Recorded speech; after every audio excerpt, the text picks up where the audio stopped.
Dans ce livre intitulé L'Enlèvement, j'ai essayé de revisiter une page douloureuse de mon histoire personnelle. Entre 1985 et 1988, j'avais entre 11 et 14 ans.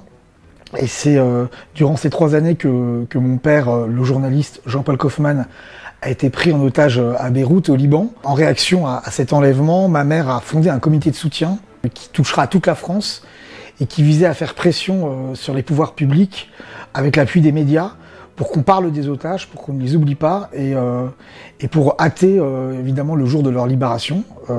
Donc ça a été tout d'un coup un moment de bascule assez vertigineux. À l'âge de 11 ans, j'ai vécu cette césure en fait entre un monde assez répétitif comme on peut l'avoir quand on a 11 ans. Et puis tout d'un coup, ce monde d'adultes en pleine fièvre, ces téléphones qui sonnent encore et encore, avec ces flashs d'infos qui crépitent, et puis surtout le nouveau regard porté sur mon frère et moi, c'est-à-dire on était devenus des fils d'otages, et j'essaie aussi de comprendre qu'est-ce que ça voulait dire sur le plan politique, qu'est-ce que ça voulait dire aussi par rapport aux années 1980, qu'est-ce que ça disait de la société française à cette époque. Je me suis notamment appuyé sur toutes les archives que ma mère avait conservées de ce fameux comité de soutien des amis de Jean-Paul Kaufmann, qui était une mine d'informations, avec des lettres, des milliers de lettres reçues de la France entière, et qui disent aussi la France de ces années électriques, et ces documentations et toutes ces lettres, c'est comme une sorte de coupe sombre sur les imaginaires de l'époque. J'ai essayé aussi de retracer le combat de ma mère, Joël Kaufmann, qui va mener cette lutte pendant 3 ans, qui va faire des voyages à Beyrouth, qui va rencontrer les hommes politiques de l'époque. C'est aussi un tableau de la France de François Mitterrand, puisqu'il se passe des choses assez foisonnantes sur le plan politique. On est au moment où Mitterrand en fait s'apprête à perdre les élections. En 1986, il y a les législatives, c'est un gouvernement de cohabitation. Donc tout d'un coup, ma mère a affaire à d'autres interlocuteurs, Charles Pasqua, Jacques Chirac, avec une autre stratégie qui est mise en œuvre par le pouvoir politique pour faire libérer les otages français au Liban. Et j'ai essayé aussi de comprendre ces rivalités politiques à la lumière de l'affaire des otages français au Liban, tout en faisant revivre mes souvenirs d'adolescent, puisque ma mère en fait va profiter de la situation pour nous faire inscrire d'office, mon frère et moi.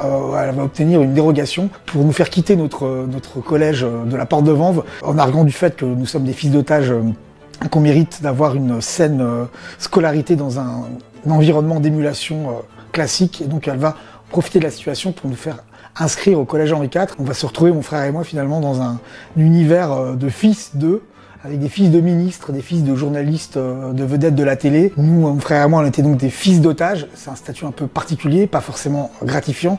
Il a fallu aussi gérer le regard des autres, en fait, sur notre condition à nous, à mon frère et à moi, de fils d'otages. Mais au-delà de l'expérience personnelle, j'ai essayé d'adosser cette petite histoire à la grande histoire, en essayant de comprendre ces années où ça va très très vite, parce qu'il y a la cohabitation, il y a aussi les grandes manifs étudiantes de 1986, les manifs contre la loi de Vaquet, il y a tout le militantisme de SOS Racisme qui agit un peu comme un jeu de miroir avec le comité de soutien, puisque ma mère et SOS Racisme sont très liés à cette époque-là, même si j'essaie de poser un regard critique sur cette association à cette époque-là.